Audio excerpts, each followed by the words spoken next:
ทึ่งไปเลยเพียงแค่เตรียมน้ำมหัศจรรย์แสนถูกนี่เอาไว้ยุงบินเข้าบ้านมาเป็นฝูงก็ไม่กลัวอากาศร้อนขึ้นเรื่อยๆยุงก็เลยลันลามากยิ่งขึ้นวันนี้เราขอเสนอวิธีใหม่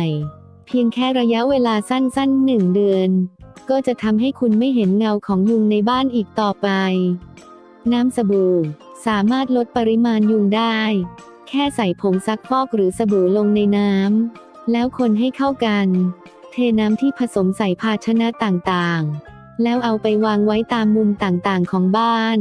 เพียงแค่3 วันคุณจะรู้สึกได้ว่าจำนวนยุงลดลงผ่านไป10 วันน้ำในภาชนะเหล่านี้จะเป็นสุสานของยุงมากมายสาเหตุที่น้ำสบู่สามารถใช้ได้อย่างมีประสิทธิภาพเพราะว่าผงซักฟอกหรือสบู่มีกลิ่นหอมจะดึงดูดให้ยุงวางไข่เนื่องจากผงซักฟอกหรือสบู่จะมีลักษณะเป็นด่างไข่ของยุงเมื่ออยู่ในสภาวะแวดล้อมที่เป็นด่างก็จะไม่สามารถเจริญเติบโตได้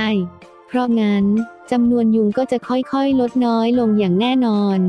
วิธีนี้แสนง่ายแถมยังมีประสิทธิภาพสูง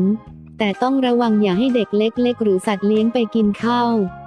วิธีนี้เอามาใช้รับมือกับแมลงสาบก็ได้เพียงแค่ใช้น้ำสบู่วาดเป็นเส้นบริเวณที่แมลงสาบชอบเดินผ่านเพียงแค่บริเวณท้องของมันโดนน้ำสบู่เข้าไปไม่เกิน10 วินาทีมันก็ต้องจบชีวิตลง